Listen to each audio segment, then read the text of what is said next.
Good morning, everyone. My name is Miklós Bartók, and I am here today to discuss you about my PhD project, which is the importance of social determinants in childhood patients with malignancy. I'm a pediatrician currently working in a small town hospital. My vision is to prevent childhood malignancies, and my mission is to identify and eliminate contributing factors. I will briefly introduce our two ongoing studies. With the first one, we will conduct a systematic review and meta-analysis investigating the prevalence of childhood malignancies in different socioeconomic status. Why is it important? In developed countries, childhood cancer is the leading cause of death by disease. Although it's a rare disorder, it still poses a great health burden. One of the most frequently asked questions from the patients and their families: why does it occur?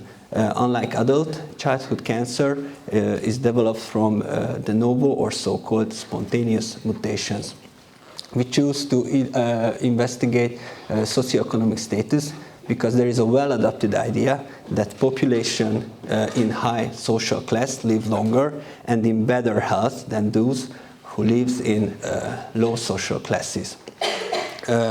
We run this research on socioeconomic differences in childhood with the overall aim to provide some potential indication for provocative factors for this sickness.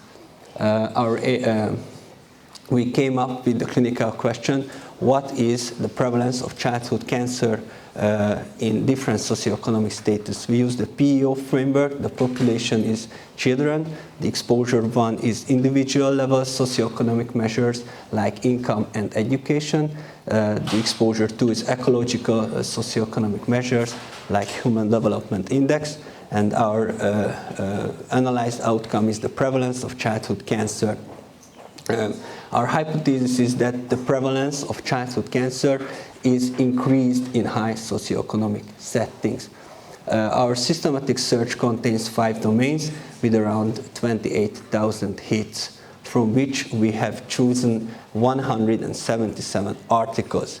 We are currently in a stage to find a meaningful representation of our collected data. We have 2 main findings: adjusted odds ratio and incidence ratio risk, from which, due to the shortness of time, I will only show the most interesting one.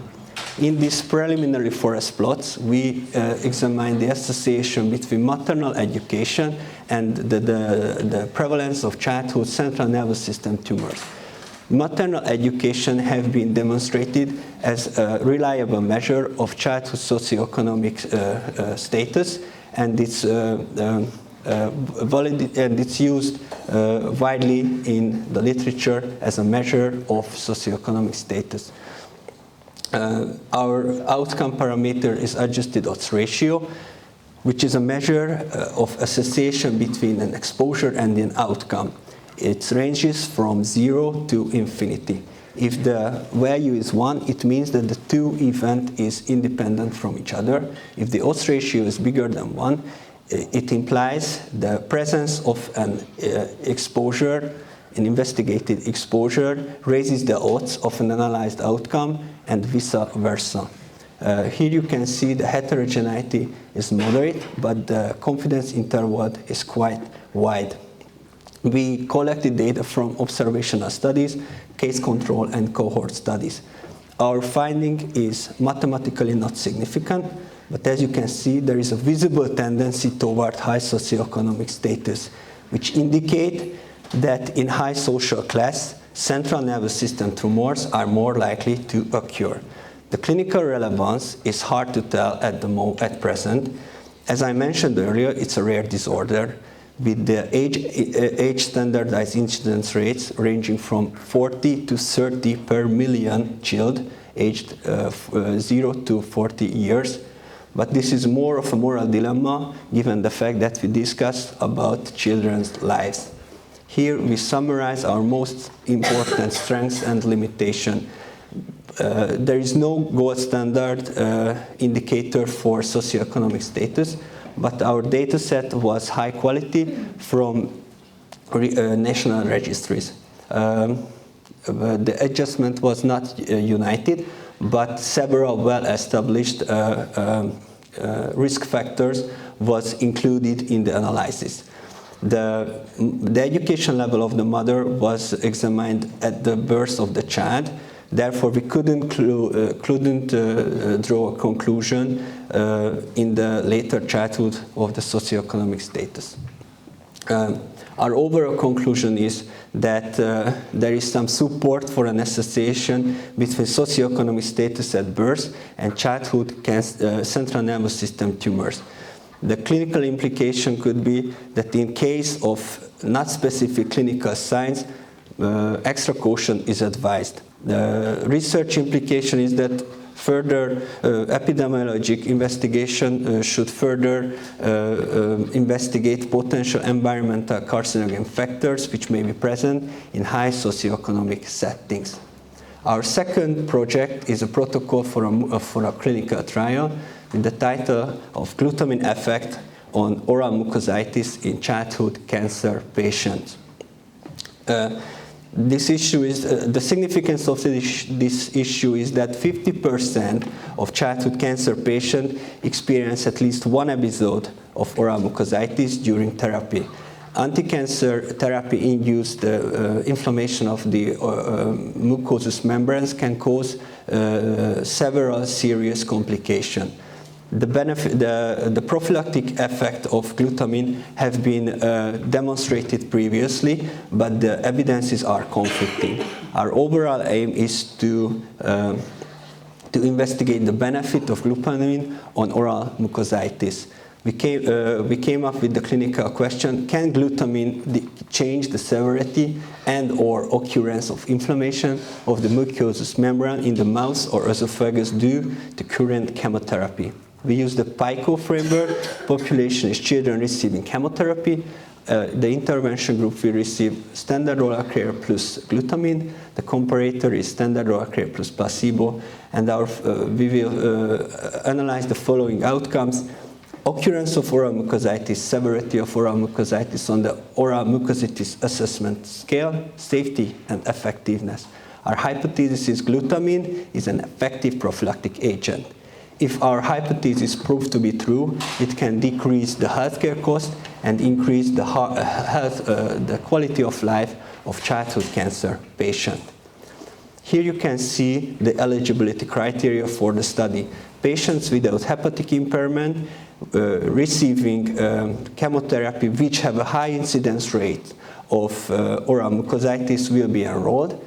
Adulthood and other potential factors which can influence the development of oral mucositis are exclusion criteria. The participants will be provided a detailed oral hand care protocol, and the intervention group will receive oral glutamine supplementation. Our primary outcomes are incidence of rate of oral mucositis and severity of oral mucositis. Secondary outcomes are still pending. As I stated earlier, my main focus is on prevention. I wish with these two studies I can improve the health of the children. Thank you for your attention, and I will close my presentation with the words of Peter Attia. Life velocity means very little, acceleration means everything.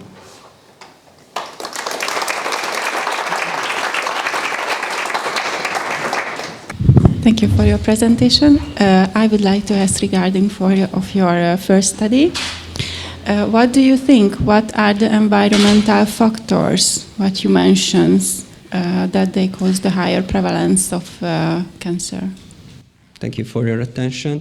During the literature search, there are several explanations, but none of them is proved to be true yet. So it may be because of the radon concentration in the living environment, so higher socioeconomic status people lives in apartments in the suburban areas, so bigger houses means more cement and more radon. It can be one of the explanations, but as I mentioned earlier, the established risk factors like maternal age. So if you study more, maybe you gave birth to a child later in your later years, but it is with these analyses we exclude, or we try to reduce its potential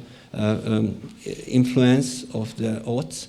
So we are still searching for answer, and this is our main finding of our study. If it's proved to be true, then there can be some, as I mentioned, there are some epidemiologic studies try to look more deep in the environment of people living in high socioeconomic settings. Congratulations on your presentation. I wanted to ask you about, are these socioeconomic factors defined the same in all of the studies? For example, the maternal education is high and basic, defined the same in all the included trials? Thank you for your question. As I mentioned earlier, this is a preliminary first plot. So as you can see, the studies from different countries, so different countries have different educational system. Right now we are trying to find a way how to pull them together, but for the first, to show you our results, we choose to show the basic, and it's usually around 10 years of education with the highest. It can vary. Someone said it's 12 years, someone says it's 16 years. So the age difference is very wide, the range, but it can still show some tendency, as I mentioned, that maybe there is something in the air, or we don't know yet. Thank you. Thank you for your presentation. We know that oral mucositis can cause severe pain and also in childhood dysphagia. And I would like to ask you that what do you use right now in the practice do you use any topical painkillers for this or anything? Well, the current guidelines is still very confusing. So there is no proven prophylactic agent for oral mucositis. When the child developed this serious complication, topical analgesics like fentanyls and opioid analgesics can be used, and there is a product cafazole, which is a calcium phosphoric solution. It also shows some potential benefit, but these didn't prove to be effective with randomized clinical trials or meta-analysis. Thank you so much.